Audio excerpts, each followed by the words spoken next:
በጌታ በኢየሱስ ክርስቶስ ስም በዮሐንስ ራእይ መጽሐፍ ምዕራፍ 3 ከቁጥር 1 ጀምሮ እንደዚህ ያነባለሁ። በሰርዴስ ላለው ቤተክርስቲያን መልአክ እንዲህ ብለህ ጻፍ፣ ሰባቱን የእግዚአብሔር መናፍስትና ሰባቱን ከዋክብት በእጁ የያዘው እንዲህ ይላል፣ ስራህን አውቃለሁ፣ በስም ሕያው ነህ፣ ነገር ግን ሞተሃል።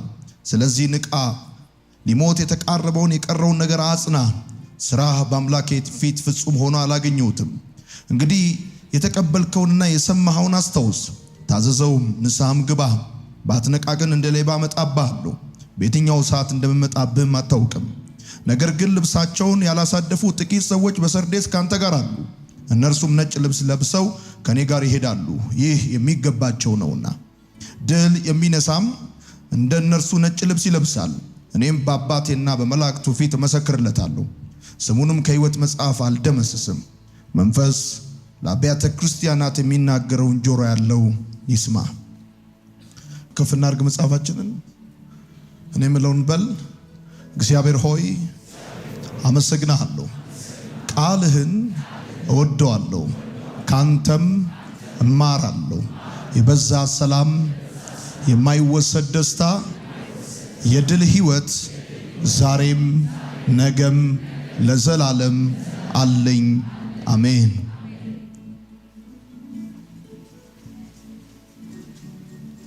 በባለፈው ሳምንት ቲያጥሮንን ቤተክርስቲያን የተጻፈውን ደብዳቤ ተመልክተናል።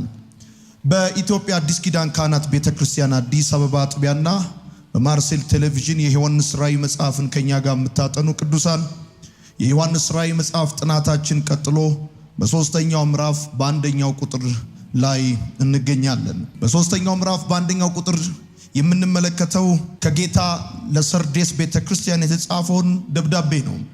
ለቲያጥሮን በተጻፈው ደብዳቤ በባለፈው ሳምንት የእግዚአብሔርን ሐሳብ በዚህ በዮሐንስ ራእይ መጽሐፍ ውስጥ ያለውን የጌታ ጸጋ በረዳን መጠን ለመመልከት ሞክረናል። ዛሬ ደግሞ የሰርዴስ ቤተክርስቲያን ብለን እንጽፋለን። ለሰባቱ አብያተ ክርስቲያናት የተጻፉት ሰባት ደብዳቤዎች የሚያመሳስላቸው ሰባት ነጥቦች እንዳሉ በየሳምንቱ ሰባቱን ደብዳቤዎች ማጥናት ከጀመርንበት ጊዜ ጀምሮ እየተነጋገርን ነው የምንገኘው።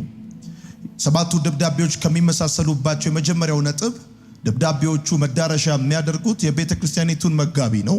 በመቀጠል ደግሞ የተናጋሪውን ታላቅነትና ክብር በመናገር ነው ደብዳቤዎቹ የሚጀምሩት።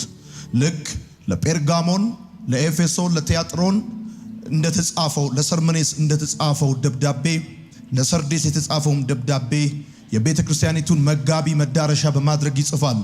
በሰርዴስ ላለው ቤተ ክርስቲያን መልአክ እንዲህ ብለህ ጻፍ ይላል። ከዛ በመቀጠል የሚናገረው የተናጋሪውን ክብርና ታላቅነት ነው።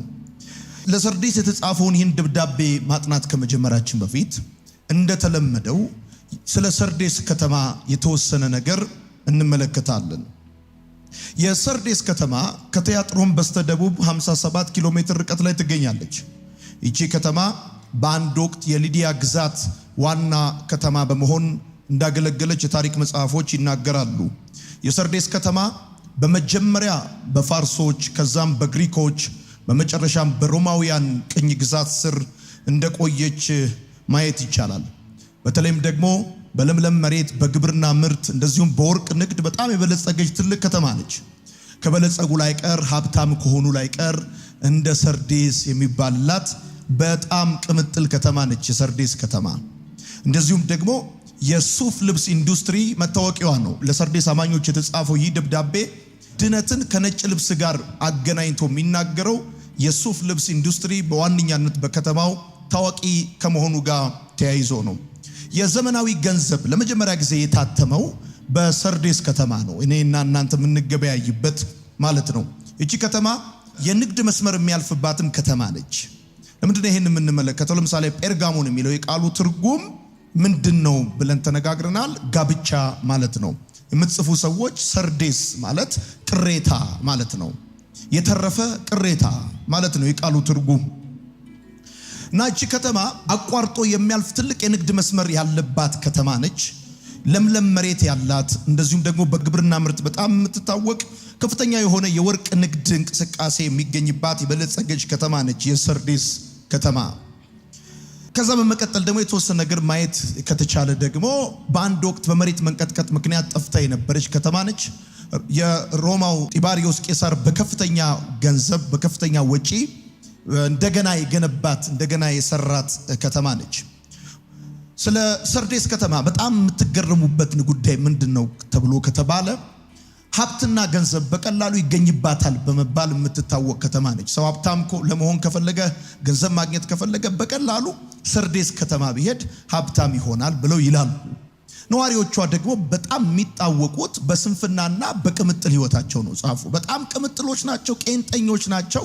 በጣም በስንፍናና በቅምጥል ህይወት የሚታወቁ ናቸው። በቀላሉ ገንዘብ ይገኝባታል፣ ሀብት ይገኝባታል በመባል የምትታወቅ ከተማ ነች። እቺ ከተማይቱ የተመሰረተችው በተራራ ላይ ነው። በተራራ ላይ ከመመስረትም ባለፈ ጠንካራ ቅጥር የነበራት ከተማ ነች እና ከነበራት ቅጥር የተነሳ በጣም የምትኩራራ በጣም የምትመካ ቅጥሬን አልፎ ማንም አይነካኝም ብላ ምትል ከተማ ነች። ከአንዴም ሁለት ጊዜ በተገለጠ ሁኔታ በጠላት እጅ የወደቀችው ከዚህ ኦቨር ኮንፊደንስ የተነሳ ነው። ምክንያቱም በዛን ዘመን እንደምታውቁት ቅጥር ያላቸው ከተሞች ጠቅላላ ቅጥር አላቸው። በቅጥሮቹ ላይ ደግሞ ጉበኞች አሉ። እቺ ከተማ ካላት የቅጥሯ ጥንካሬ የተነሳ ጉበኛ አያስፈልገኝም ብላ የምትተኛና በሌሊት በሌባ ተደፈረችና የተያዘች ከተማ ነች። ጥቃት የደረሰባት ከተማ ነችና በጣም የምትመካ ከተማ ነች። የውድቀቷ ምክንያት እንደምታስታውሱት የጴርጋሞን ቤተክርስቲያን ኮምፕሮማይዝ የምታደርግ ቤተክርስቲያን ነች። የሰርዴስ ቤተክርስቲያን ደግሞ ኦቨር ኮንፊደንስ የሆነች ቤተክርስቲያን ነች። ጻፉ። ኦቨር ኮንፊደንስ ከልክ ያለፈ በራስ መተማመን ያላት ቤተክርስቲያን ነች። አይወላችሁ ከተማው ላይ የሚሰራው ስፒሪት ነው ቤተክርስቲያን ላይ የምትመለከቱት የምታዩት። ምክንያት ለዛ ነው ያን ነገር ማንበብ ማጥናት የሚጠይቀው። ካስታወሳችሁ ለቲያጥሮን ቤተክርስቲያን ጌታ ራሱን ሲገልጥ ምን ብሎ ነው የገለጠው? እንደ እሳት ነበልባል የሆኑ አይኖች ያሉት በእቶን የነጠረ የጋለ ናስ የሚመስል እግሮች ያሉት ብሎ ነው ራሱን የገለጠው። ምክንያቱም ሰዎቹ የቲያጥሮን ከተማ ነዋሪዎች በዋነኛነት መተዳደሪያቸው ምንድነው ብለናል? የእጅ ሙያ ነው። ነሐስ አቅላጮች ናቸው፣ ብረት አቅላጮች ናቸው፣ የጦር መሳሪያ ሰራተኞች ናቸው። እንደ ከተማ ሁኔታ ነው ጌታ ራሱን የሚገልጠውና ጴርጋሞን ጋር ስትመጡ ከኃጢአትና ከጣዖት ጋር ተጋብተዋል። ስለዚህ እነሱን ለመለየት በሁለት በኩል የተሳለ ስለታም ሰይፍ ያለው ሆኖ ተገልጧል። ስለዚህ የዚችን ከተማ የሰርዴስን ከተማ አጠቃላይ ሁኔታ ብትመለከቱ በጣም ለምለም መሬት ያላት በግብርና ምርት የታወቀች የወርቅ ንግድ ያለባት ነዋሪዎቿ በጣም ቅምጥሎች በስራ ላይ ደግሞ እስከዚህም የሆኑ ሰዎች ናቸው። በጣም በእንደዚህ አይነት ሁኔታ የሚታወቁ ናቸው። እንደዚሁም ደግሞ በቀላሉ ገንዘብ የሚገኝባት ከመሆኗ ጋር ተያይዞ እንደዚሁም ነዋሪዎቿ ደግሞ ለስራ ብዙም ተነሳሽነት የሌላቸው ስንፍና የሚያጠቃቸው ከመሆኑ ጋር ተያይዞ በከተማ ውስጥ የወደቀ ስነ ምግባር የነገሰበት ከቅንጦት ከሀብት በጣም ከበዛ ምቾት ሌክዠሪ ህይወት ከመኖር የተነሳ የሞራል የወደቀ ስነ ምግባርን የሚለማመዱ ነዋሪዎች ያላት ከተማ ነችና በአጠቃላይ ሁኔታዋን ስትመለከቱ ከቅጥሯ የተነሳ በጣም የምትመካ በጣም የምትኮራ እንደዚሁም ደግሞ በዋነኛነት አዳዲስ እና ዘመናዊ የሆነ የንግድ እንቅስቃሴን የምታከናውን ከተማ ነች የሰርዴስ ከተማ። እነዚህን በተወሰነ መልኩ ስለ ከተማዋ መነጋገር ከተቻለ በቀጣይነት ደግሞ ጌታ ስለራሱ የሰጠው መግለጫ ለሰርዴስ ቤተክርስቲያን የምንመለከት ይሆናል። ክብር ለጌታ ይሁን። አሚን ነው። ጢባሪዮስ ቄሳር ከፍተኛ ወጪ አውጥቶ እንደገና የገነባት ከተማ እንደሆነች ነግራችኋለሁ። ይሄ ያንዳንዱ ከአንዱ ከሌላ ጋር ተዛማጅነት ያለው ተያያዥነት ያለው ጉዳይ ነው። ሁለት መሰረታዊ ባህሪዎችን ከሰርዴስ ቤተክርስቲያን አንፃር መመልከት ይቻላል ይሄን ነገር ከመነጋገራችን በፊት።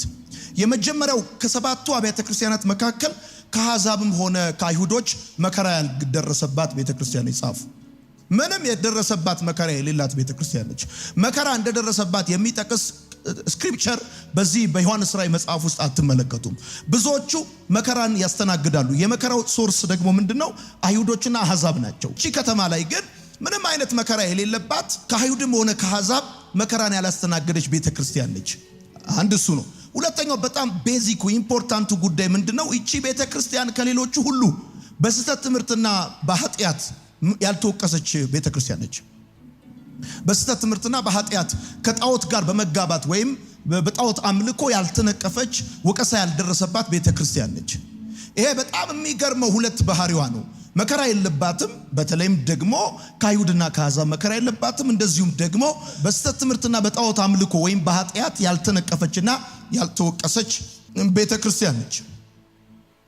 እሺ ተራ ቁጥር 1 ጌታ ስለ ራሱ የሰጠው መግለጫ። ለሰርዴስ ቤተክርስቲያን ጌታ በምን መልኩ ነው ራሱን የገለጠው የሚለውን ነገር ስንመለከት ሰባቱን የእግዚአብሔር መናፍስትና ሰባቱን ከዋክብት በእጁ የያዘው እንዲህ ይላል ብሎ ነው። ራሱን ጌታ የገለጠበት መንገድ ሰባቱን የእግዚአብሔር መናፍስትና ሰባቱን ከዋክብት የያዘው እንዲህ ይላል በማለት ነው። ለምሳሌ ወደ ኋላ ሄደን ከተመለከተን በኤፌሶን ቤተክርስቲያን ጌታ ራሱ እንዴት ገለጠላቸው ቢባል ሰባቱን ከዋክብት በቀኝ እጁ የያዘው በሰባቱ የወርቅ መቅረዞች መካከል የሚመላለሰው አለ። ለሰርምኔስ ምን አለ?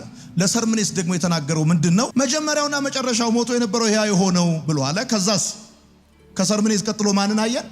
ጴርጋሞንን አየ። ለጴርጋሞን እንዴት ተገለጠ? በሁለት በኩል ስለታም ሰይፍ ያለው ሆኖ ተገለጠ። ለቲያጥሮ እንዴት ተገለጠ? አይኖቹ እንደ እሳት ነበልባል የሆኑ እግሮቹ በእቶን የነጠረ የጋለ ናስ የሚመስሉ የእግዚአብሔር ልጅ እንዲህ ይላል አለ። አሁን እዚህ ጋር መተን ሰርዴስ ጋር ስንመጣ ደግሞ ጌታ ራሱ ለዚህ ቤተክርስቲያን የገለጠው እንዴት ነው ከተባለ ሰባቱን የእግዚአብሔር መናፍስትና ሰባቱን ከዋክብት በእጁ የያዘው እንዲህ ይላል ብሎ ነው። እሺ ሰባቱ የእግዚአብሔር መናፍስት ሲል ፍጹም የሆነውን የመንፈስ ቅዱስ ጸጋ የሚያሳይ ነው ጻፉ። ሰባቱ የእግዚአብሔር መናፍስት ብሎ ሲል ፍጹም የሆነውን የእግዚአብሔርን ጸጋ የሚያመለክት ነው። መንፈስ ቅዱስ ይወቅሳል፣ ይቀድሳል፣ ያነጻል። እንደምታውቁት ያነጻል። ከሌሎቹ ቤተክርስቲያኖች ሁሉ በመንፈሳዊ ድንዛዜና በግዴለሽነት ውስጥ የተገኘችው ቤተክርስቲያን የሰርዴስ ቤተክርስቲያን ነች። እቺ ቤተክርስቲያን አንዱ የምትታወቅበት መንገድ ምንድነው? ስም አለ ነገር ግን ሞታል በሚለው በጣም ታዋቂ የሆነው የመጽሐፍ ቅዱሳችን ሐሳብ ነው። እና እቺ ቤተክርስቲያን እንዴት ነው ጌታ ያገኛት ሲባል በመንፈሳዊ ድንዛዜና በግዴለሽነት ውስጥ ነው ጌታ ያገኛት። እንደነገርኳችሁ ከአሕዛብም ሆነ ከአይሁድ የደረሰባት መከራ የለም አንደኛ። ሁለተኛ በስተት ትምህርትም ሆነ በኃጢአት ልምምድ አልተነቀፈችም። ነገር ግን በመንፈሳዊ ድንዛዜ ውስጥ የተገኘች ቤተክርስቲያን ነች። ቤተክርስቲያኒቷን በደንብ ስትመለከቷት በጣም የምትገረሙበት ጉዳይ አለ። ደንዝዛለች። ስለዚህ ንቃ ብሎ እንደውም ቀጥሎ ባለው ቁጥር ላይ ይናገራል። ንቃ የምትሉት የተኛን ነው። የነቃን ንቃ አትሉትም። ተኝታለች። መከራ የለባትም፣ ስደት የለባትም፣ ስቃይ የለባትም። ደግሞ ከዛ ሲቀጥል ደግሞ የስተት ትምህርትና የኃጢአት ልምምድ የለባትም። ነገር ግን መንፈሳዊ ድንዛዜ ውስጥ ገብታለች። ስለዚህ ጌታ ራሱን የገለጠላት በምን መልኩ ነው ብላችሁ ስትሉ ይሄ በሚያነቃው በሚያበረታውና በሚያጸናው በመንፈስ ቅዱስ በኩል ነው የተገለጠላት። ምክንያቱም ቤተክርስቲያኒቱ ደንዝዛለች። ቤተክርስቲያኒቱ ተኝታለች። በግዴለሽነት ውስጥ ነው ያለችው። ቤተክርስቲያኒቱን ከውጪ ስትመለከቷት ስራ የበዛላት ቤተክርስቲያን ትመስላለች። ግን የምትሰራው በእግዚአብሔር መንፈስ ወይም በመንፈስ ቅዱስ ኃይል ሳይሆን በሰው ጥበብ ነው። በሰው ጥበብ ነው የምትሰራው። ስትመለከቷት በጣም ከፍተኛ እንቅስቃሴና ስራ ያላት ትመስላለች። ግን ሰዋዊ ጥበብ ነው በቤተክርስቲያን ውስጥ የሚገኘው፣ የሚታየው፣ የሚንቀሳቀሰው። ደንዝዛለች። ሞታል፣ ስም አለ ሞታል ብሎ ይላታል። የሚያነቃውን መንፈስ፣ የሚያበረታውን መንፈስ፣ የሚያጸናው መንፈስ በዛ በኩል ይገለጥላታል። ወዳጆቼ የጣለችው መሰረታዊ ጉዳይ ምን መሰላችሁ? እቺ ቤተክርስቲያን መከራ የለባትም፣ የስተት ትምህርት የለባትም፣ የኃጢአት ልምምድ የለባትም። ነገር ግን ለቤተክርስቲያን ህልውና የሚሰጠውን መንፈስ ቅዱስን ትታለች። መንፈስ ቅዱስን ጥላለች። ከፍተኛ የሆነ እንቅስቃሴ አላት። ነገር ግን በዚህ እንቅስቃሴ ውስጥ የሚስተዋለው የሰው ጥበብ እንጂ የመንፈስ ቅዱስ ኃይል አይደለም። ስለዚህ ስም አለ ግን ሞታል ይላል። ስማቸው በጣም ታዋቂ ነው፣ ዝነኞች ናቸው፣ ስራም አላቸው። ደግሞ ግን ሞታቸዋል ብሎ ይላቸዋል። በመንፈሳዊ ድንዛዜና ግዴለሽነት ውስጥ ገብታለች። በደንብ አርጋችሁ ከተመለከታችሁ ከተማይቱ አንድ ገጸ ባህሪ አላት። ምን አይነት ገጸ ባህሪ? በቅጥሯ ትተማመናለች። በቅጥሯ ከመተማመኗ ጋር ተያይዞ የጉበኛ በቅጥሯ ላይ አታቆምም። ስለዚህ ጉበኛ ሳታቆም ትተኛለች። ሌሊት ሌባ መጥቶ እንደፈለገ አርጓታል። አንዴም ሁለቴ ሶስቴ የተያዘችው በዚህ መልኩ ነው። ቅጥሬ ይታደገኛል። በጣም ነው የምትኩራራው። ደግሞ ውስጥ ያለው ህይወት የቅንጦት ነው። ውስጥ ያለው ህይወት የቅብጠት ነው። ሰዎቹ በቀላሉ ነው ገንዘብ የሚያገኙት። መሬቱ ለምለም ነው። ግብርና ምርቱ ጨቅ ነው። የወርቅ ንግድ አለ በዛ ላይ። እንደዚህ ያለ ከተማ ነውና እንደዚህ ባለ ከተማ ውስጥ ቤተክርስቲያን ስደት የለባትም፣ መከራ የለባትም፣ ስቃይ የለባትም። ግን በመንፈሳዊ ድንዛዜና ግዴለሽነት ውስጥ ገብታለች። ከተማይቷ ቅጥሯን እንዳልጠበቀች ሁሉ ቤተክርስቲያኒቱ መንፈሳዊ ቅጥሯን አልጠበቀችም። ስለዚህ ለዚህ ቤተክርስቲያን መንቃትን፣ ለዚህ ቤተክርስቲያን ብርታትን፣ ለዚህ ቤተክርስቲያን ጽናትን በሚሰጣት በመንፈስ ቅዱስ በኩል ይገለጣል። እንደዚህ ይላል፣ ሰባቱን የእግዚአብሔር መናፍስት ሰባቱን ከዋክብት በእጁ የያዘው እንደዚህ ይላል፣ ደንዝዘዋል፣ ተኝተዋል፣ አንቀላፍተዋል፣ ለጥ ብለዋል። ሌሎቹ ቤተክርስቲያን 60 ኪሎ ሜትር ርቀት ላይ 70-80 ኪሎ ሜትር ርቀት ላይ ያሉት በመከራ በእሳት በፈላ ዘይት በአንበሳ እየተበሉ በብዙ ስቃይና መከራ ውስጥ እያለፉ እግዚአብሔርን ለማገልገል ደፋ ቀና ይላሉ። እነሱ በቅንጦት ህይወት እየዘነጡ ተኝተዋል፣ አንቀላፍተዋል። ለዚህ ነው በጴርጋሞን ጌታ ሲገለጥ በሁለት በኩል የተሳለ ስለታም ሰይፍ ያለ ሆኖ ተገለጠ። ለምን? ከዓለምና ከሰይጣን ጋር ተጋብተዋል። ስለዚህ ሊለያቸው በሁለት በኩል ስለታም ሰይፍ ያለ ሆኖ ተገለጠ። በቲያጥሮን አይኖቹ እንደ እሳት ነበልባል የሆኑ እግሩ በእቶን እንደነጠረ የጋለ ናስ የሚመስል የእግዚአብሔር ልጅ ሆኖ ተገለጠ። ለዚች ለሰርዴስ ቤተክርስቲያን ደግሞ ሰባቱን የእግዚአብሔር መናፍስት በእጁ የያዘው የሚያነቃት ህይወት የሚሰጣት የሚያንቀሳቅሳት በሰይጣን መንግስት ላይ ተጽዕኖ እንድትፈጥር የሚያደርጋት የእግዚአብሔር መንፈስ በዚህ በኩል ተገለጠላት። ሁለተኛ ሰባቱን ከዋክብት በእጁ ያዘው የሚለው ነው። የመጀመሪያው ሰባቱን የእግዚአብሔር መናፍስት በእጁ ያዘው ነው። ሁለተኛው ሰባቱን ከዋክብት በእጁ ያዘው ነው። ሰባቱን ከዋክብት በእጁ ያዘው ብሎ ሲል መጋቢዎችን የሚሾምም የሚሽርም እሱ እንደሆነና ካከበሩት እንደ ከዋክብት እንደሚያበራቸው ካላከበሩት እንደሚጥላቸው የሚያመለክት ነው። ካከበሩት እንደ ከዋክብት እንዲበሩ እንደሚያረጋቸው መጋቢዎችን የሚሾምም የሚሽርም እሱ እንደሆነ ማንም በጣት አይሾማቸውም፣ ማንም በጣት አያወርዳቸውም። ያከበሩት ጌታ፣ የሾማቸው ጌታ፣ የሚያስቀጥላቸውም ጌታ እሱ እንደሆነ የሚያሳይ ቃል ነው። ወዳጆቼ እቺ ቤተክርስቲያን ስደት የለባትም፣ መከራ የለባትም፣ ስቃይ የለባትም፣ ሰቆቃ የለባትም፣ በአንበሳ መበላት፣ በዘይት መቀቀል፣ በመጋዝ መሰንጠቅ የለባትም። እቺ ቤተክርስቲያን በመካከሏ የኃጢአት ልምምድና የስተት ትምህርት የለባትም። ነገር ግን አንጥፋ የተኛች ቤተክርስቲያን፣ የደነዘዘች ቤተክርስቲያን፣ በመንፈስ የሞተች ቤተክርስቲያን፣ ስም ያላት ቤተክርስቲያን ግን ሞታለች። ስለዚህ ሰባቱን የእግዚአብሔር መናፍስት በቀኝ እጁ የያዘው እንደዚህ ይላል፣ ቤተክርስቲያንና ክርስትናን ያለ መንፈስ ቅዱስ ማሰብ። እመነኝ፣ አሜሪካ በእግር ለመሄድ እንደማሰብ ነው። አትችለውም። ክርስትናን ያለ መንፈስ ቅዱስ አትችለውም። የቤተ ክርስቲያን ሞገስ፣ የቤተ ክርስቲያን አቅም፣ የቤተ ክርስቲያን ጉልበት መንፈስ ቅዱስ ይባላል። ህይወት የሚሰጠው መንፈስ ቅዱስ ይባላል። ባካችሁ በደም ጩሁና አሜን ባሉ። መንፈስ ቅዱስ ይባላል። መንፈስ ቅዱስ ይባላል። መንፈስ ቅዱስ ይባላል። ለሞተው ነገር ህይወትን ይሰጣል። ፈሪውን ደፋር ያደርጋል። ሽባውን ይተረትራል። እውሩን ያበራል። ታሪክን ይቀይራል። አጋንንትን ሁሉ ይገለባብጣል። የቤተ ክርስቲያን ሞገስ ማስፈራቷ አቅሟ መንፈስ ቅዱስ ነው። ዛሬ ይሄ ያስፈልገናል የሚል ሰው በኢየሱስም አሜን ይባል።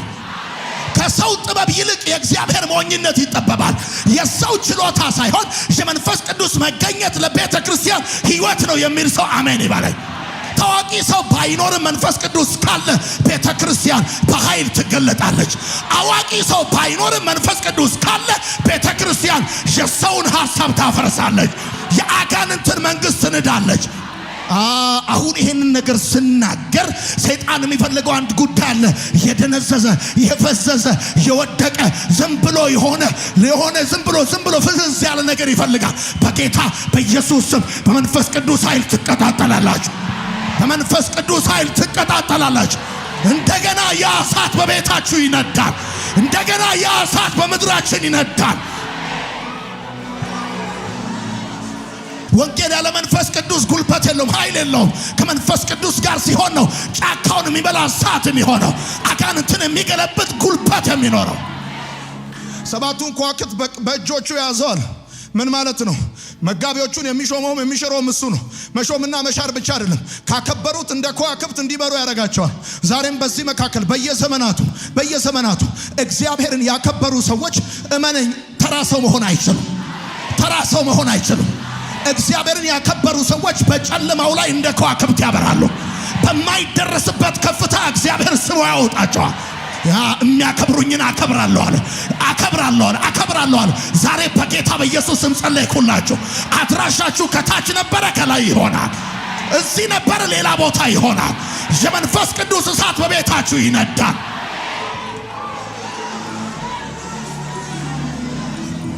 ለምንድነው ለሰርዴስ ቤተክርስቲያን ሰባቱን የእግዚአብሔር መናፍስት በእጁ ያዘው ብሎ የተገለጠው? የሚያነቃው፣ የሚያበረታው፣ የሚያጸናው መንፈስ ቅዱስ ስለሆነ ነው። በውስጤ ሰላም በስቶልኛል። ይሄን በዘመር ነው የሚሻላት የሰርዴስ ቤተክርስቲያን። የሚያነቃ መንፈስ የምሰጠው እኔ ነኝ እያላት ነው። የሚያነቃ፣ የሚያበረታ፣ የሚያቆም መንፈስ የምሰጠው እኔ ነኝ። የሚያጸና መንፈስ የምሰጠው እኔ ነኝ። መንፈስ ቅዱስ ይወቅሳል። መንፈስ ቅዱስ ይቀድሳል። መንፈስ ቅዱስ ያነጻል፣ ኃይል ይሰጣል፣ ብርታት ይሰጣል። ማታ ካቻ ታሪባስ መጽናኛዬ አቅሜና ጉልበቴ። ምን አቅም አለን ከዚህ ሌላ? ምን አቅም አለን ከዚህ ውጪ? አማላጄ ነደጀኔ አቅም ኃይሌ ጓደኛዬ ማታ ካቻ ታሪባስ መንፈስ ቅዱስ መጽናኛዬ አቅሜ ነህ ጉልበት ኃይሌ አማላጄ ነደጀኔ አቅም ኃይሌ ጓደኛዬ መጽናኛዬ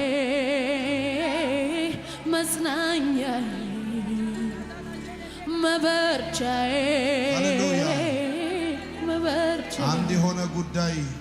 አንድ የሆነ ጉዳይ ከኔ ጋር እስክትፈጽም ድረስ አይደለም ለጊዜው ወደ አብ እስከምትመለስ ሁሌ ከኔ ጋር ነህ ሆነሃል ወዳጄ ከጎኔ በላይ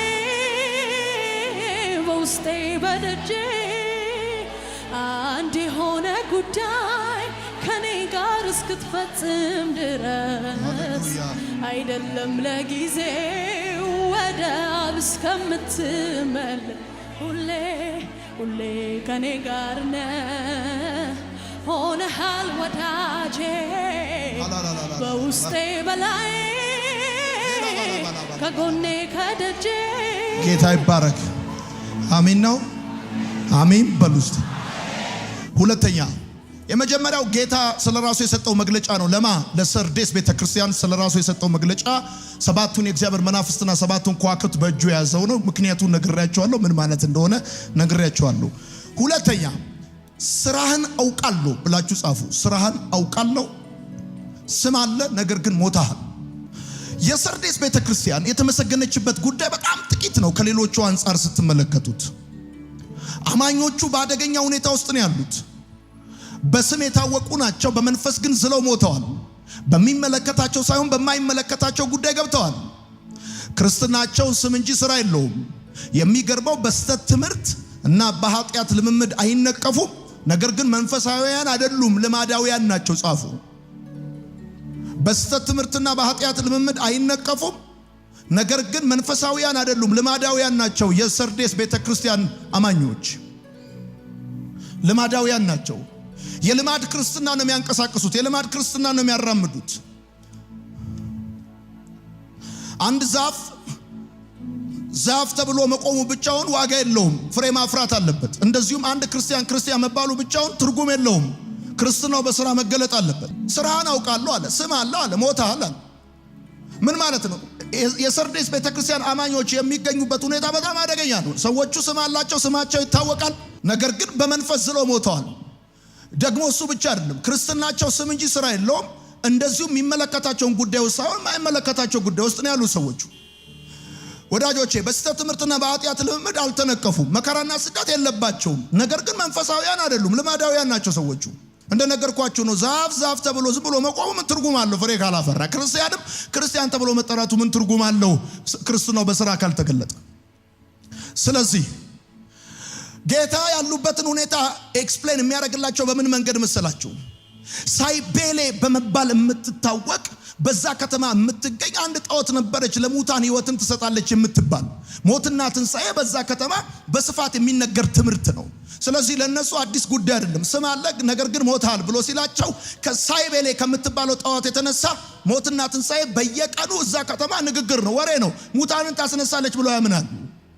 እና ጌታ በነሱ አውድ በነሱ ኮንቴክስት ነው ኤክስፕሌን የሚያደርግላቸው ያሉበትን ሁኔታ። ስም አላቸው፣ በስም ይታወቃሉ። ክርስትናቸው ስም አለው ነገር ግን ስራ የለውም። ህይወታቸው ስም አለው ግን ስራ የለውም። እንደዚሁ በደንብ አድርጎ ይነግራቸዋል። መንፈሳዊያን አይደሉም፣ ልማዳውያን ናቸው። የሚገርም እኮ ነው። አንዳንድ ቤተክርስቲያን በስተት ትምህርትና በኃጢአት ልምምድ ሲናጥና ሲጨነቅ፣ እቺ ቤተክርስቲያን ደግሞ የስተት ትምህርትና ኃጢአት የለባትም፣ መከራና ስቃይ ከአይሁድም ከአሕዛብም አልደረሰባትም። ነገር ግን አንጥፋ ተኝታለች፣ ደንዝዛ ቁጭ ብላለች። ይሄ ደግሞ የሆነበት ምክንያት ምንድነው? መንፈስ ቅዱስን ጥላለች። ስለዚህ እንደዚህ ይላታል፣ ስራህን አውቃለሁ፣ ስም አለ ነገር ግን ሞታል ብሎ ይላል። ልማዳውያን ናቸው ማለት ነው። ክርስትናቸው የልማድ ነው። ምን ማለት ነው? በምድራዊ ዕውቀት መንፈሳዊ ስራ ለመስራት ይጥራሉ ማለት ነው። መንፈሳዊ ስራ ለመስራት የሚጠቀሙት የመንፈስ ቅዱስን ኃይል ሳይሆን ምድራዊ ዕውቀትን ነው። እሱ ብቻ አይደለም፣ በትላንትና ልምምዳቸው ስራቸውና ትጋታቸው የመንፈስ ቅዱስ እንቅስቃሴ አቁመዋል። መንፈስ ቅዱስ በመካከላቸው አይሰራም። በትላንትና ልምምዳቸው ከተማይቱ ካላት ቅጥር የተነሳ እጅግ ግብዝና የተኩራራች ኦቨር ኮንፊደንስ ያላት እንደሆነች እቺ ቤተክርስቲያንም ከትላንትና ከኋላ ታሪኳ የተነሳ መንፈስ ቅዱስን እንቅስቃሴውን ጥላ በኋላ ታሪኳ ነው የምትኩራራው። ዛሬ የላትም ትላንት እንጂ ቤተክርስቲያኒቷ ዛሬ የላትም። እና በምድራዊ ጉዳይ የተያዙ ናቸው። የልማድ ክርስትና ነው ማለት ሰዎቹ የተያዙት አንደኛ መንፈሳዊ ስራ ለመስራት የሚጠቀሙት ሰዋዊ ጥበብ ነው። ሁለተኛ በትላንትና ልምምዳቸው የመንፈስ ቅዱስን እንቅስቃሴ አቁመዋል። ሶስተኛ በምድራዊ ጉዳይ ተይዘዋል። አራተኛ በደረሱበት እድገት በጣም ሰትስፋይ አድርገው ቆመዋል። በቃ ካደጉ ስላይቀር እንደኛ ነው፣ ከሆኑ ስላይቀር እንደኛ ነው። ትልልቅ አዳራሾች አሉን፣ በጣም ብዙ ምዕመናን አለን። በዛ ላይ ደግሞ ምናምን ብለው ሰዎቹ በቅንጦት ህይወት ነው፣ በቅብጠት ህይወት ነው የተሞሉት። በጣም ዲል የሚያደርጉት ከምቾታቸው ጋር ልማዳዊ ክርስትና የሚባለው ጉዳይ እሱ ነው። ሰው የልማድ ክርስትና ያንቀሳቀሳል ማለት የእግዚአብሔርን ስራ ለመስራት ከመንፈስ ቅዱስ ኃይል ይልቅ የሰውን ጥበብ ይጠቀማል ማለት ነው። ወዳጆቼ በአጭር አማርኛ ከሰርዴስ ቤተክርስቲያን የምትማሩት የቀድሞ ህይወታችሁ ምስክርነት ለዛሬው መንፈሳዊነታችሁ ማረጋገጫ ሊሆን አይችልም። ጻፉ። የትላንትና ህይወታችሁ ምስክርነት ለዛሬ መንፈሳዊነታችሁ ማረጋገጫ ሊሆን አይችልም። ሞታል ማለት በሰይጣን መንግስት ላይ ምንም ተጽዕኖ የለህም ማለት ነው። ሰዎቹ አሴ ቸርች አሉ፣ ሰዎቹ እንደ ኮንግሪጌሽን አሉ፣ ይሰበሰባሉ፣ እሁድ ይሰበሰባሉ፣ ተከታታይ ትምህርት ይማራሉ። በሰይጣን መንግስት ላይ ግን ምንም ኢንፍሉዌንስ የላቸው። የሚጮህ አጋንንት የለ፣ የሚድን ሰው የለ፣ የሚፈታ ሰው የለ።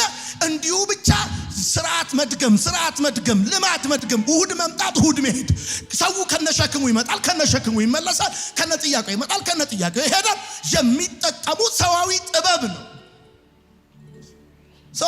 ነው። ይሄ እኮ በጣም የሚገርም ጉዳይ ነው ወዳጆቼ። ጻፉ። የሰርዴስ ቤተክርስቲያን ትልቁ ችግሯ መንፈሳዊ ግዴለሽነትና በራስ ስራ መርካት ነው። ሶስተኛ ስራን አውቃለሁ ስም አለ ግን ሞታል ይላል። ስም አለ ግን ሞታል ብሎ የሚላቸው ለምን እንደሆነ ነግሬያቸዋለሁ።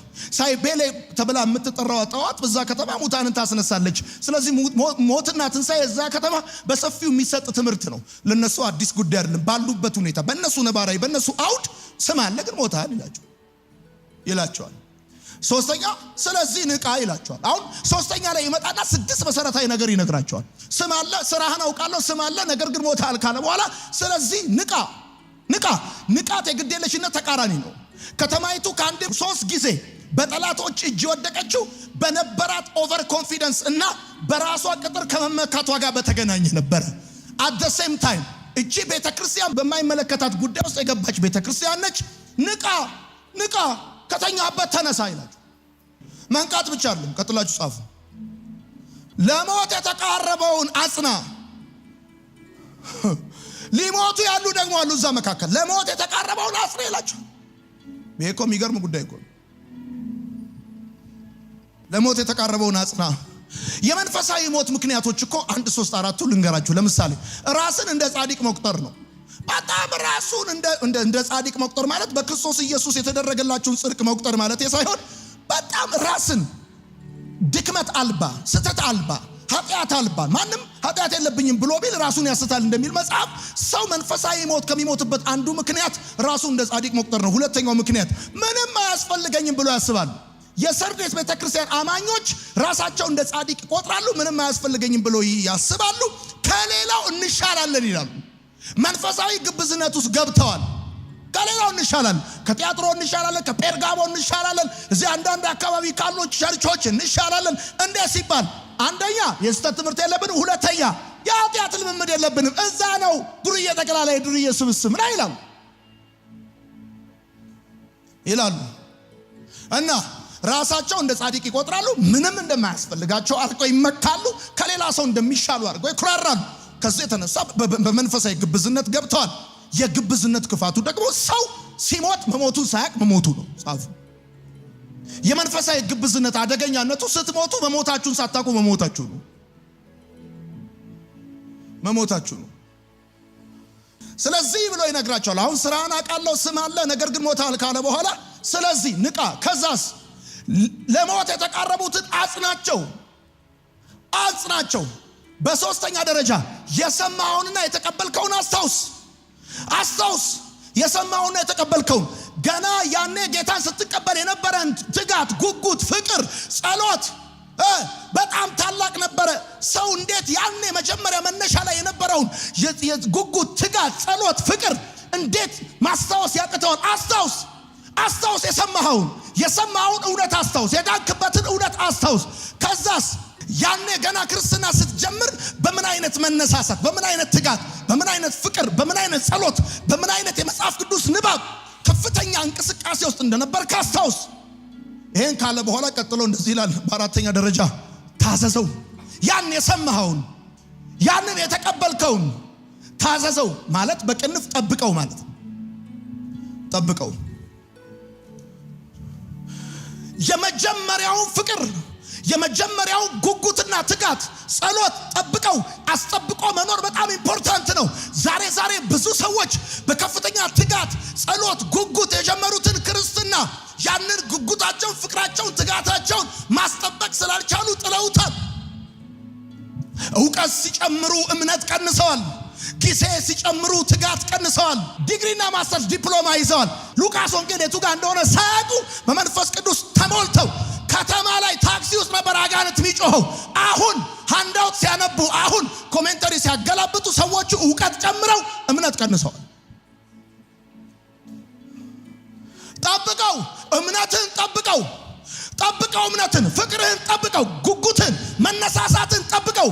ይሄ አንተ ፓሽን፣ እግዚአብሔር የሚሰራው በአንተ ፓሽን ነው። መነሳሳት ከሰው አይደለም፣ ከስጋ አይደለም። መንፈሳዊ ጉዳይ ላይ ግብግብ የሚያደርግ ጉዳይ የመንፈስ ቅዱስ ስጦታ ነው፣ በቤተሰብ አይደለም። ሌላ ሰው የማይሞቀው የማይበርደው ጉዳይ አንተ የሚያቁነጠንጥ ሰማይ በሕይወት ሊሰራ ሲያቅላላ ነው። ክርስትናን የጀመርክበትን ትጋት መጠበቅ አለብህ፣ መጣል የለብህም። ክርስትናን የጀመርክበትን ፍቅር፣ መነሳሳት መጣል የለብህም። በጣም ብዙ ሰዎች ጥለዋል።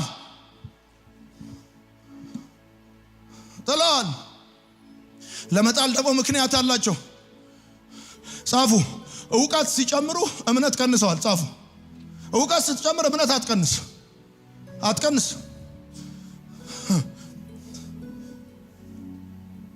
ዛሬ የሚባል ህይወት የላቸውም። ትላንት ናቸው። ይገርማቸዋል። በትላንትና ልምምዳቸው፣ በትላንትና ታሪካቸው፣ በትላንትና ስራቸው በጣም ነው የሚኩራሩት፣ በጣም ነው የሚመጻደቁት። ዛሬ የመንፈስ ቅዱስ እንቅስቃሴ አቁመዋል። እድገትና እንቅስቃሴ የለም። እንዴ እሱ ብቻ ይገርማል። እንዴ ጌታን የምትቀበሉ ሰዎች ሲባል የለም። ካስጠመቁ የሚያስጠምቁት ራሳቸው የወለዷቸው ልጆች ነው። እና በጣም ነው የሰርዴስ ቤተክርስቲያን የምትመካው። እንዴት? ልክ እንደ ከተማው ከአንዴም ሁለቴ ፋርሶችም ግሪኮችም ሮማውያንም መጥቷቸው ገዟቸው፣ ረገጧቸው። ወዳጆቼ የፈለከውን ተማር፣ የፈለከውን አጥና፣ እግዚአብሔር ላይ አታቅም። እግዚአብሔር ላይ አትጎረምስ። መንፈስ ቅዱስ ላይ እንዳጎረምስ ነግሬሃለሁ። እና ጠብቀዋልና ቀጥሎ ንስሐ ግባ አለ። ጻፉ። ንስሐ ግባ። የመጀመሪያው ንቃ፣ ከተኛበት ተነስ። መንፈስ ቅዱስ ያስፈልጋል። ያለ መንፈስ ቅዱስ አትችለው። ንቃ። ከዛ ሲቀጥል ለሞት የተቃረበውን አጽና። ከዛስ የሰማኸውንና የተቀበልከውን አስታውስ። ክርስትናን በምን አይነት ግለት እንደጀመርከው አስታውስ። ምክንያትህ ውሃ አይቋጥርም እና ከዛ ታዘዘው። ያን የሰማኸውንና የተቀበልከውን ታዘዘው፣ ጠብቀው ማለት ነው። ከዛ አምስተኛ ንስሐ ግባ። ስለሰራኸው ኃጢአት ብቻ አይደለም ንስሐ የሚያስፈልገው፣ ስላልሰራኸው መንፈሳዊ ስራ ነው። ጻፉ።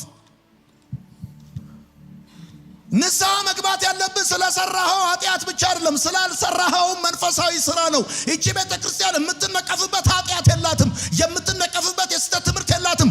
ግን ንስሐ ግቢት ይላታል። ለምን? ኃጢአት ሰርታ አይደለም፣ መንፈሳዊ ስራ እንደሚጠበቅባቸው ባለመስራታቸው፣ መንፈስ ቅዱስ በመካከላቸው በኦፕሬት እያደረገ ስላልሆነ፣ የማይገባን ነገር ስለፈጸምክ ብቻ ሳይሆን የሚገባን ነገር ስላልፈጸምክም ንስሐ መግባት አለብህ። በከንቱ ውዳሴ በመጠመድ ምክንያት፣ በአጉል ኩራት ምክንያት ንስሐ መግባት አለብህ። ወዳጆቼ አሁን ብዙ ሰው የሚጠብቀው ምንድን ነው? እግዚአብሔር አምላክ ቀጥሎ እኮ እንደዚህ ይላል፣ እምቢ ምትል ከሆነ እመጣብሃለሁ፣ እንደ ሌባ ነው እመጣብህ። ይሄ እንደ ሌባ ነው እመጣብሃለሁ የሚለው ሰባተኛው ነጥብ የጌታ ዳግም ምጽአት አይደለም፣ ኃይለኛና አስፈሪ ፍርድ ነው። ፍርድ ከኔ ትቀበላለህ። ለምን? በሉቃስ ወንጌል መጽሐፍ ምዕራፍ 12 ላይ አንድ ጌታ ባሪያው ሊያደርግ የሚገባውን ባለማድረጉ ምክንያት ሲመጣ እንደሚቀጣው መጽሐፍ እንደሚናገር እንደተቀበልከው መጠን አንተ ለጌታ የሚጠበቅብን መንፈሳዊ ስራ ካልሰራ ፓኒሽመንት ይጠብቀሃል። ንስሐ ስለሰራኸው ኃጢአት ብቻ ሳይሆን ስላልሰራኸው መንፈሳዊ ስራ ልትገባ ይገባል። እግዚአብሔር የሚፈርድብህ ኃጢአት በመስራት ብቻ ሳይሆን እንደሚገባ መንፈሳዊ ስራ ባለመስራትም ይትጠየቃል፣ ይፈርድብሃል። ይሄ እኮ የሚገርም ጉዳይ እኮ። አሁን አንዳንዶቻችሁ ለቤተ ክርስቲያን መሪዎችና ፓስተሮች ሲል የምታገለግሉ ትመስላላችሁ።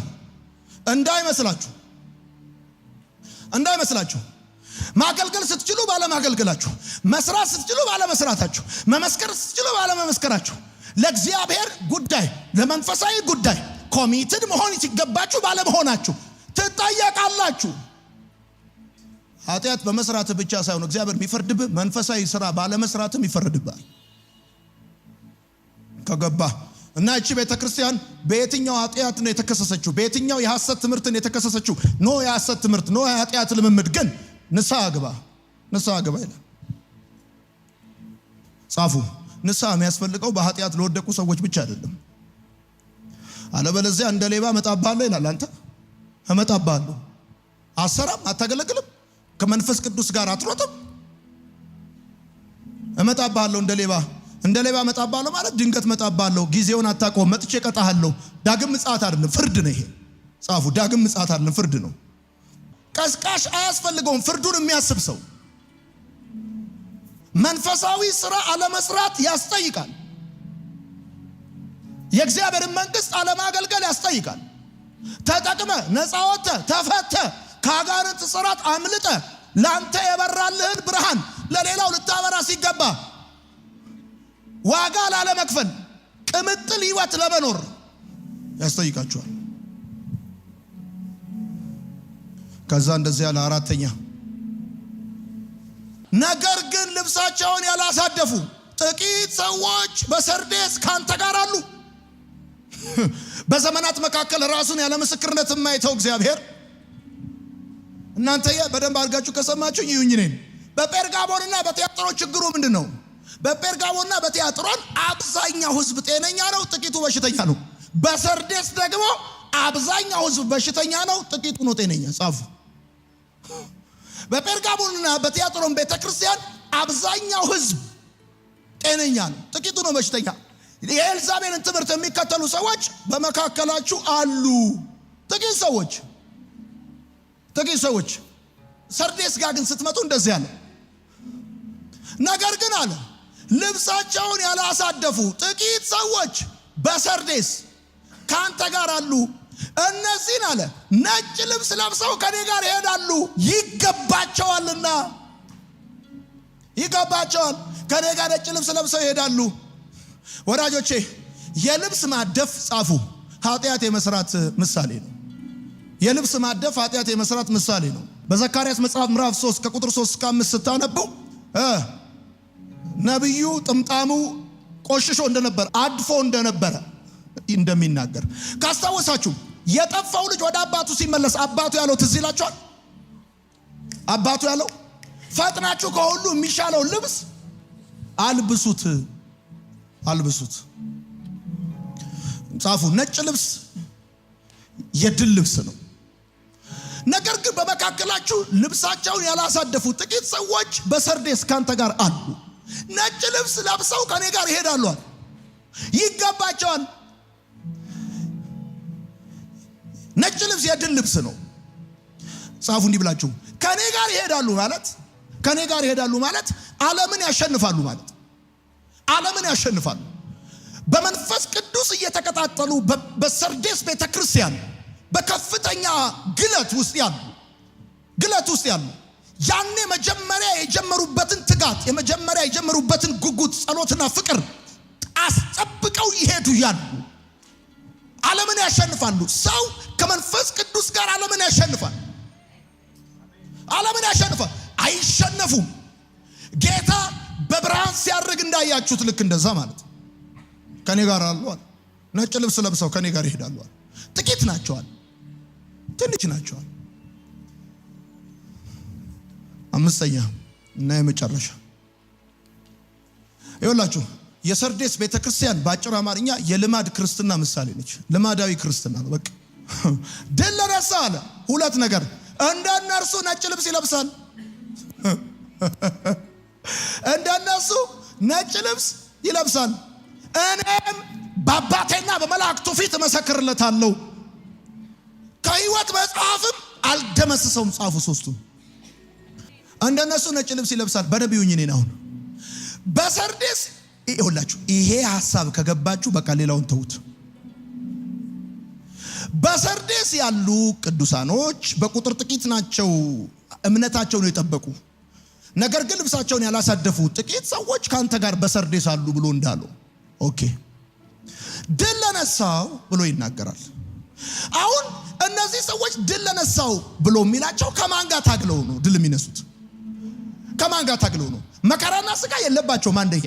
ሁለተኛ የሐሰት ትምህርትና የኃጢአት ልምምድ የለባቸውም። ከማን ጋር ነው የሚታገሉት ካላችሁ ከልማድ ክርስትና ጋር ጻፉ። ከልማድ ክርስትና ጋር። ለምን እውነት እንነጋገር ከተባለ አማኞች በማያምኑ ሰዎች ከሚደርስባቸው ፈተና ይልቅ በሚያምኑ ሰዎች የሚደርስባቸው መከራና ፈተና ይበልጣል። ሰዎቹ ፋይት የሚያደርጉት ከማጆሪቲው በልማድ ክርስትና ከሚኖር የቤተ ክርስቲያኒቱ አባል ጋር ነው። በመንፈስ ቅዱስ የሚቀጣጠሉ ጥቂት ናቸው። የሆነ ነገር ታየኝ አሁን ይጮሃል ምን አይላሉ? የእግዚአብሔር መንፈስ ይሰራ ምን አይሉ? እነዚህ ጥቂት ሰዎች በደነዘዙ በተኙ ባንቀላፉ ሰዎች ከፍተኛ እረዛ መንፈሳዊ ለምን ስልትላል ከፍተኛ ስደት፣ ከፍተኛ መገፋት፣ ከፍተኛ ትግል ያለው። አሁን በሰርዴስ ፋይት የሚያደርገው እሳትና አማኝ አይደለም። በሰርዴስ ፋይት የሚያደርገው መንፈሳዊነትና ልማዳዊነት ነው። የማያምኑ ሰዎች እነዛ ስለማያውቁ ነው። እነዚህ ግን እያወቁ ነው በአማኞች ላይ መከራ የሚያደርሱ። ጻፉ። እነዛ ከውጭ ሆነው ነው፣ እነዚህ ከውስጥ ሆነው ነው። አማኞች የሚደርስባቸው ፈተናና መከራ የሚበልጠው ከማያምኑ ሰዎች ይልቅ በሚያምኑ ሰዎች ነው።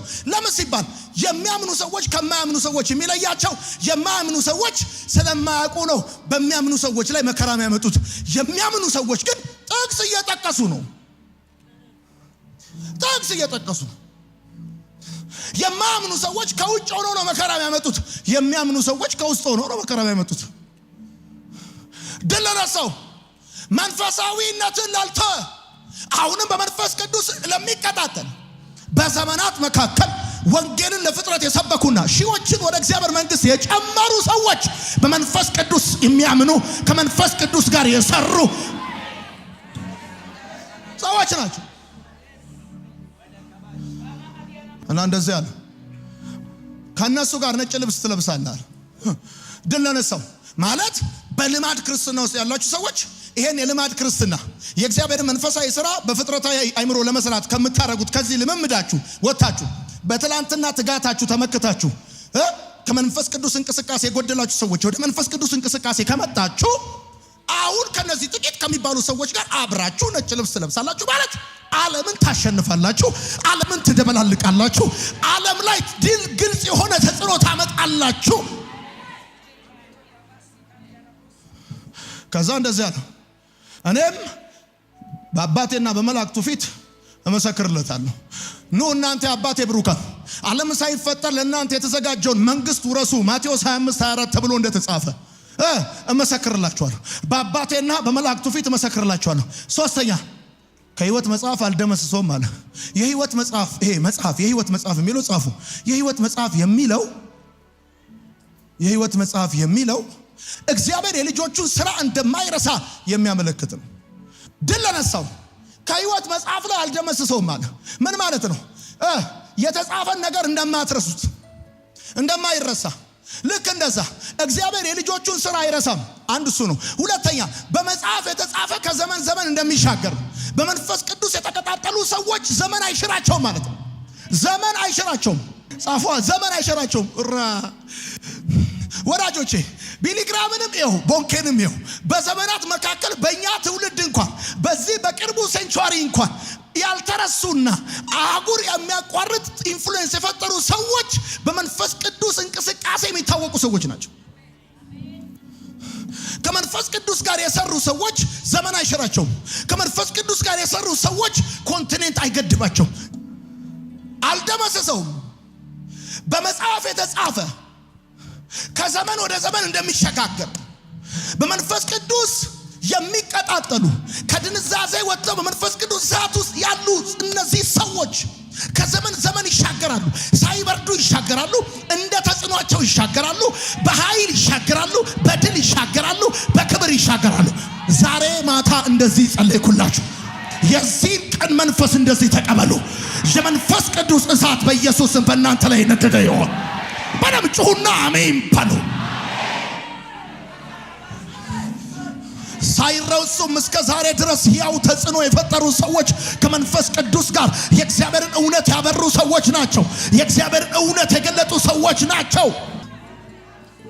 ዓለምን ያሸነፉ ሰዎች፣ ዓለምን ያሸነፉ ሰዎች፣ ጨለማን ያሸነፉ ሰዎች፣ የጠላትን አሰራር ያሸነፉ ሰዎች በአንድ ቀን ስብከት 3000 ሰዎችን ወደ መንግስቱ የጨመረ ትላንት በገረድ ፊት የካደው አሁን ግን በድፍረት በጸሐፍትና በፈሪሳውያን ፊት የሚናገረው በሚቀጥለው ቀን ለረጅም ዘመን መልካም በሚባለው መቅደስ በር ላይ ሽባ የነበረውን ሰውዬ አቁሞ ያዘልለው ከጴጥሮስ ጋር የነበረ በጴጥሮስ ላይ ይሰራ የነበረ የእግዚአብሔር መንፈስ ነው። በሩን ዘግተው ይጸልዩ በነበረ ጊዜ እንደ እሳት የተከፋፈሉ ልሳኖች ታያቸው። ቤቱን መንፈስ ሞላው፣ ደመና ሞላው። የእግዚአብሔር መንፈስ በኃይል በእነሱ ላይ ተገለጠ። ያ የመንፈስ ቅዱስ እሳት በጌታ በኢየሱስ ስም ሁኔታን አልፎ ዛሬ በእናንተ ላይ የፈሰሰ ይሆን። በደም ጩሁና አሜን በሉ። በጌታ በኢየሱስ ስም ይሁን።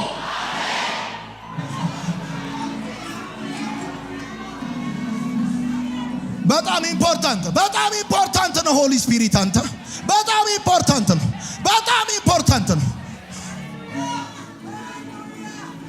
በጣም ኢምፖርታንት ነው።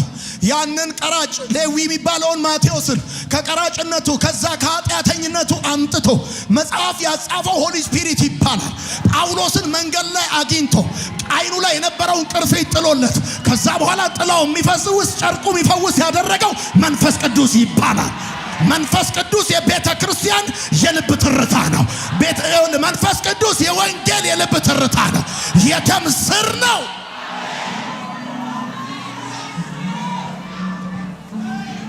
ከሱ ጋር ከሆንክ ዓለምን ታሸንፋለህ። ከሱ ጋር ከሆንክ ተራራው ሜዳ ይሆናል። ከሱ ጋር ከሆንክ አዘቅቱ ይሰነጠቃል።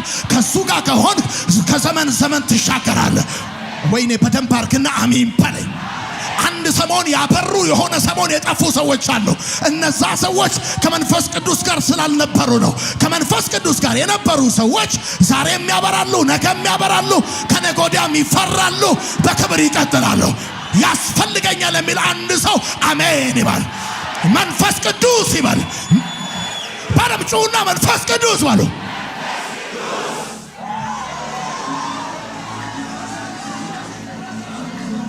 ስማ፣ መጽሐፍ ቅዱስ ያለ መንፈስ ቅዱስ የታሪክ መጽሐፍ ነው። መጽሐፍ ቅዱስ ከመንፈስ ቅዱስ ጋር የህይወት መጽሐፍ ነው። ይሄ የህይወት መጽሐፍ የሚሆነው ከመንፈስ ቅዱስ ጋር ሲሆን ነው። ይሄ የሚፈታ የሚፈውስ መጽሐፍ የሚሆነው ከመንፈስ ቅዱስ ጋር ሲሆን ነው። ከሌሎቹ ከፊዚክስ፣ ከባዮሎጂ፣ ከኬሚስትሪ መጽሐፍ የሚለየው ይሄ ሕያው መጽሐፍ፣ የዚህ መጽሐፍ ደራሲ መንፈስ ቅዱስ ይባላል። ሞተሃል አለ፣ ስም አለ አለ፣ ስም አለ። በጣም የታወክነ በስም የታወክነ የትላንትና የህይወት ምስክርነት ለዛሬ መንፈሳዊነት ማረጋገጫ ነው። ትላንትና ታስራል፣ who cares? ትላንት የሆነ ነገር ነበር፣ አጋንንት ታስወጣ ነበር፣ who cares?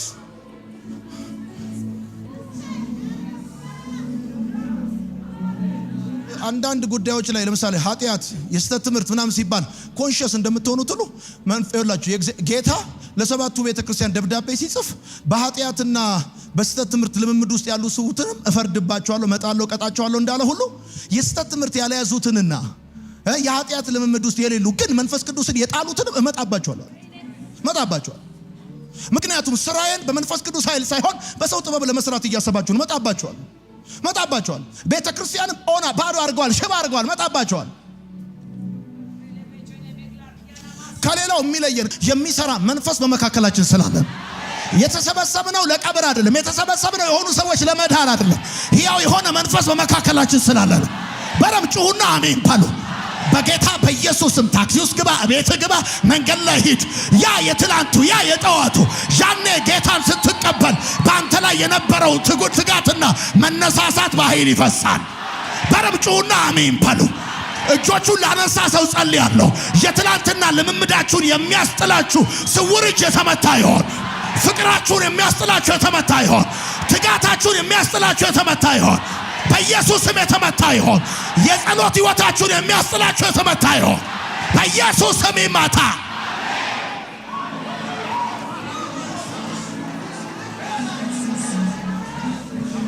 በጣም ጉዳይ ነው። የሰማኸውንና የተቀበልከውን አስባለሁ። ያኔ የነበረን ጉጉት፣ ያኔ የነበረን መነሳሳት፣ ያኔ እኮ ቸርች መጥተህ አትጠግብም። ታውቃለህ አይደል? ጠዋትና ከሰዓት መንፈሳዊ ነገር ትሰማለህ። መዝሙር ሰምተህ አትጠግብም። ስብከት ሰምተህ አትጠግብም። መጽሐፍ ቅዱስ አንብበህ አትጠግብም። ጸልየህ አትጠግብም። ለምን ሲባል በጣም ከመንፈስ ቅዱስ ጋር አታችድ ነበርክ። የመንፈስ ቅዱስ እሳት በልብ ይቀጣጠል ነበረ፣ በልብ ይፈስ ነበረ። ዛሬ ወደ ቀድሞ ልምምድ የሚመልስ የእግዚአብሔር ክብር ያገኛችሁ፣ በጌታ በኢየሱስ ስም ያገኛችሁ።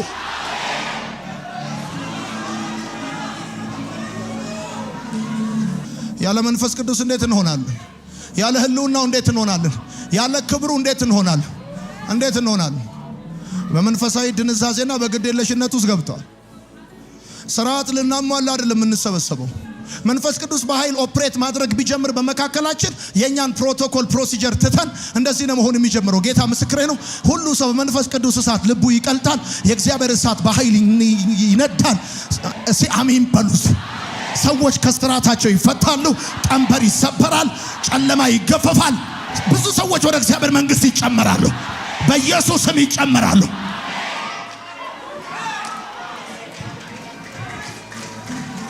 እመነኝ። የቆማችሁ ሰዎች እንደቆማችሁ፣ የተቀመጣችሁ እንደተቀመጣችሁ ጻፉ። እንደዚህ ብላችሁ እንደቆማችሁ እንደተቀመጣችሁ። ቤተ ክርስቲያን ያለ መንፈስ ቅዱስ የወንጀለኞች ዋሻ ነው የምትሆነው። ከዓለም ያመለጠ ከዓለም የተደበቀ ወንጀለኛ እዚህ የሚሰገሰገው። መንፈስ ቅዱስ ግን እዚህ የሚሰራ ከሆነ በፍጹም ሰዎች በእንደዚህ አይነት ሁኔታ አይቀጥሉም። ከዚህ በፊት የነበረ ትጋት፣ ከዚህ በፊት የነበረ ስራ ምናምን ክርስትና ምናምን ለዛሬ መንፈሳዊነት ማረጋገጫ አይደለም። ሰዎቹ ትላንት እንጂ ዛሬ የላቸውም። በታሪክ እንጂ በህይወት አይኖሩም። የታሪክ አፍቃሪ ናቸው፣ የድሮ ናፋቂ ናቸው። ዛሬ መንፈስ ቅዱስ በልባቸው አይከታተልም፣ ትተውታል። በሰሩት ስራ ባደረጉት ተጋድሎ በጣም ነው የሚኩራሩት። አዎና ልማዳዊነት ነው የሰርዴስ ችግር። ልማዳዊ ክርስትና ነው። መንፈሳዊ ክርስትና ሰው ልማዳዊ ክርስትና ለእያንዳንዱ ነገር ፎርሙላ አላቸው። ዛሬ ለመኖር አሁን ነው የተነፈሳችሁት። ዛሬን ክርስትና ለመኖር መንፈስ ቅዱስ አሁን ነው የሚያስፈልጋችሁ። ራይት ነው፣ አሁን ነው የሚያስፈልጋችሁ። አሁን ዛሬ የኖራችሁ ትላንት ተንፈሳችሁ አይደለም።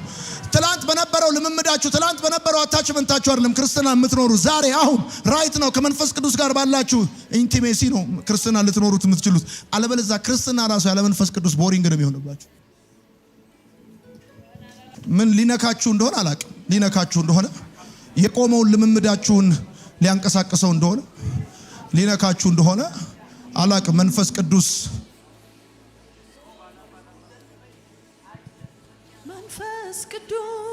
በሉት። እጆቻችሁን አንሱና መጽናኛዬ አቅሜ ነህ፣ ጉልበት ኃይሌ፣ አማላጄ ነደጀኔ በሉት። እጆቻችሁን ከፍ አድርጉና አቅም ኃይሌ እንዳትሰለቹ ጓደኛዬ መንፈስ ቅዱስ መጽናኛዬ የሆነ ነገራችሁን ሊሰራው ፈልጓል። የሆነ ቦታ የሆነ ምርኳችሁን ሊመልሰው ፈልጓል። አማላጄ ነደጀኔ አቅም ኃይሌ ጓደኛዬ መጽናኛዬ መበርቻዬ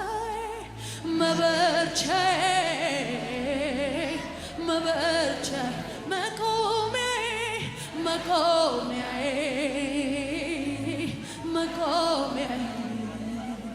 አንድ የሆነ ጉዳይ ከኔ ጋር እስክትጨርስ ድረስ እፈልጋለሁ በሉት።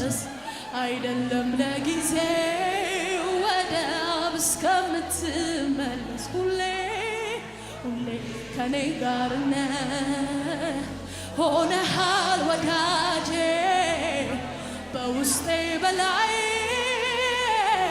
ከጎኔ ከደጄ አንድ የሆነ ጉዳይ ከኔ ጋር እስክትጨርስ ድረስ አይደለም ለጊዜው ወደ አብ እስከምትመለስ ሁሌ ከኔ ጋር ነህ ሆነሃል ወዳጄ በውስጤ በላይ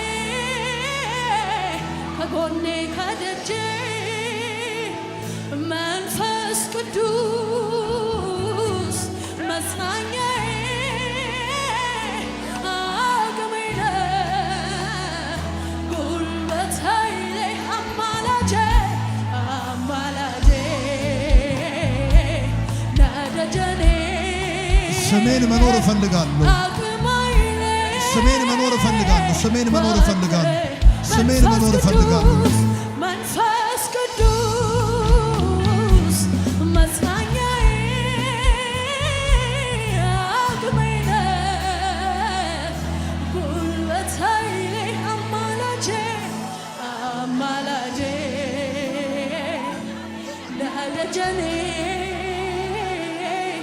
አቅም ኃይሌ ጓደኛ መጽናኛዬ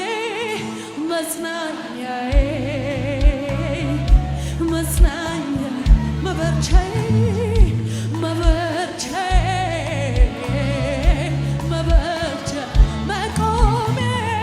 መቆሚያዬ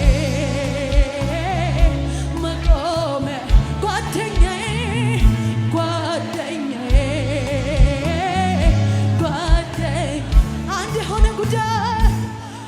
አንድ የሆነ ጉዳይ ከኔ ጋር እስክጨርስ ድረስ አይደለም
ሃሌሉያ።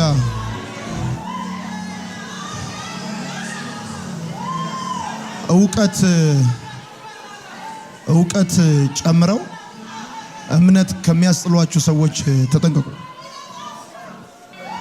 መረዳት ጨምረው የሚረዳችሁን ከሚያስጥላችሁ ተጠንቀቁ። በዚህ ዘመን ቀደም እንዳልኳችሁ ነው። ጠብቀው የቀድሞ ትርጉም የሚለው እሱ ነው። ጠብቀው እና በዚህ ዘመን የተለመደው ነገር ምንድነው? ሰዎች እውቀት እየጨመሩ እምነት ይቀንሳሉ፣ ጊዜ እየጨመሩ ትጋት ይቀንሳሉና መረዳት ጨምረውባችሁ ከሚረዳችሁ ከሚያፋቷችሁ ሰዎች ተጠበቁ። እምነታችሁን መንፈሳዊ ልምምዳችሁን ሞኝነት አድርገው ሊያጣጥሉባችሁ ከሚፈልጉ አሜሪካንን በሉት አውሮፓን በመረዳት ባለጠግነት በጣም ልቀን ሄደናል ያሉት እነዛ ናቸው። ቤተክርስቲያንን ፍሪዝ እንድታረግ ሽባ እንድትሆን ያረጓት። መንፈስ ቅዱስን አባረሩት ከቤተክርስቲያን። መጽሐፍ ቅዱስ ደግሞ ያለ መንፈስ ቅዱስ ፊክሽን ነው፣ የህይወት መጽሐፍ አይደለም። ስለዚህ በቃ መጨረሻ ላይ እንደዛ ሆነ። መነካታችሁን ከሚያጣጥሉባችሁ ሰዎች ተጠበቁ። መነካታችሁን ፕሬዘንሱ እንዳይሰማችሁ፣ ህልውናው እንዳይሰማችሁ፣ መገኘቱ እንዳይሰማችሁ ኖርማላይዝ ከሚያደርጉባችሁ የቸርችን አትሞስፌር ኖርማል ከሚያደርግባችሁ ተጠበቁ። የቸርችን አትሞስፌር የቤተ ክርስቲያንን አትሞስፌር ኖርማላይዝ የሚያደርጉባችሁ ዝም ብሎ የካቢኔ ስብሰባ አይደለም፣ ልዑሉ በክብር የሚገኝበት ነው። ክርስትናችሁም ራሱ ጌታ ምስክሬ ፕሮቶኮላችሁን እንድትጠብቁ ከሚነግሯችሁ ሰዎች እነግራችኋለሁ። ፕሮቶኮላችሁን እንዳትጠብቁ። ማንም በእግዚአብሔር ፊት ፕሮቶኮል የለውም። ስሙኝ፣ አንዷ ቤተ ክርስቲያን ከጣዖትና ከስተት ትምህርት ጋር ስትጋባ፣ እቺ ቤተ ክርስቲያን ደግሞ መንፈስ ቅዱስን ጥላት ተኝታለች።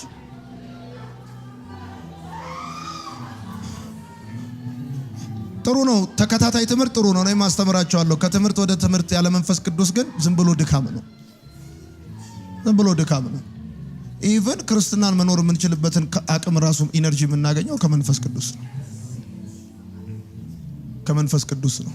አንድ ጸሎት እንጸልያለን። የመጨረሻ ከፍ እጆቻችሁን።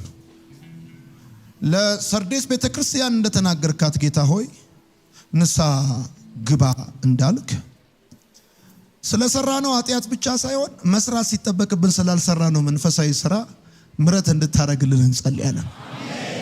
እንደሚገባ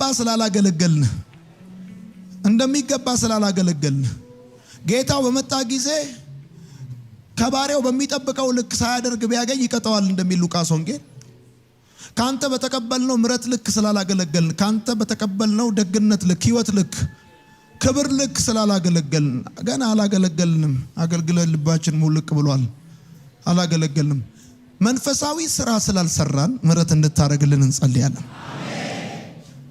ጌታ ሆይ የማይገባንን ስላደረግን ብቻ ሳይሆን የሚገባንን ስላላደረግን ምሕረት እንጠይቃለን። የሚገባንን በቤተ ክርስቲያን የሚገባንን፣ በጉባኤ የሚገባንን፣ ለቅዱሳን የሚገባንን፣ ለዳኑት ላልዳኑስ የሚገባንን ባለማድረጋችን ልናደርገው ከሚገባን በጣም 0% ነው ያለ ነው።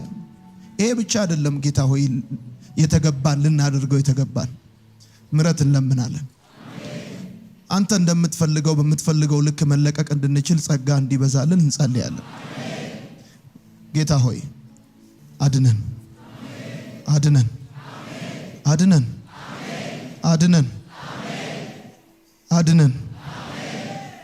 ስም አለ ነገር ግን ሞታል እንደሚል ከእንደዚህ አይነት ሁኔታ በጣም ታዋቂ ነን። የመንፈሳዊነታችን ማረጋገጫ ቴሌቪዥናችን አይደለም፣ የተከታዮቻችን ብዛት አይደለም፣ ፌስቡካችን አይደል፣ ዩቲዩባችን አይደል፣ ፎሎወሮቻችን አይደሉም፣ በዚህ ሀገር መታወቃችን አይደለም። የመንፈሳዊነታችን ማረጋገጫ ሰፊ መሬት ማያዛችን አይደለም። ትልልቅ ህንፃዎቻችን የመንፈሳዊነታችን ማረጋገጫ ሊሆን አይችሉም። የትላንትና ገድላችን፣ ድላችን የመንፈሳዊነታችን ማረጋገጫ ሊሆን አይችልም። ዛሬ አሁን በዚህ ሰከንድ፣ በዚህ ማይክሮ ሰከንድ መንፈስ ቅዱስ በመካከላችን ተንቀሳቀስ።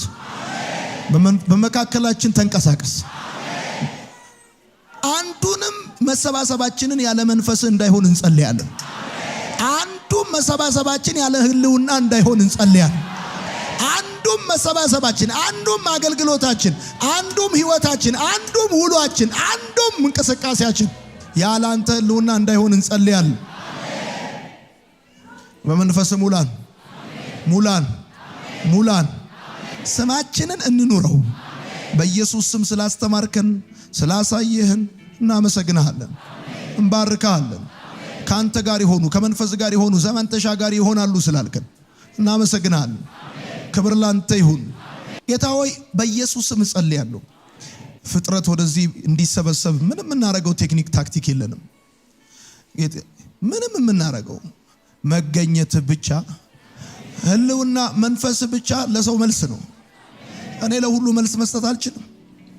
አቅሙም የለኝም፣ እውቀቱም የለኝም። የእግዚአብሔር መንፈስ ለሁሉ ግን አንተ መልስ አለ። ለሁሉ መልስ አለ። ለሁሉ መልስ አለ። መገኘት ማደሪያን ይሙላው። ህልውና በቅዱሳን መካከል በግርማ ይሁን። ደመናህን ልቀቅልን። ጉባኤ ሁሉ አሜን ይበል። ደመናህን ልቀቅልን። ህልውናህን ስጠን። ፕሬዘንስ ይሰማን። መገኘት ይሰማን። አቤቱ ይሰማን። የስተት ትምህርትና የኃጢአት ልምምድ የሚያስጨንቀንን ያህል ያንተ አለመገኘትም ያስጨንቀናል። ያንተ አለመገኘት፣ ያንተ ህልውና የማያስጨንቀን የስተት ትምህርት የሚያስጨንቀን ዛሬ በጣም ብዙዎች ነን። የኃጢአት ልምምድ የሚያስጨንቀን ብዙዎች ነን። የዛሬዋ ቤተክርስቲያን በአንድ በኩል በስተት ትምህርትና በኃጢአት ትናጣለች፣ በሌላ በኩል ደግሞ የስተት ትምህርትና ኃጢአት ልምምድ የለኝም ብላ በመኩራራት መንፈስህን ግን ጥላ አደርጋለች። ጌታ ሆይ ከዚህ ከሁለቱም የሚጠብቅ መልአክ እንዲሰጠን እንጸልያለን። እናመሰግናለን። በኢየሱስ ስም አሜን።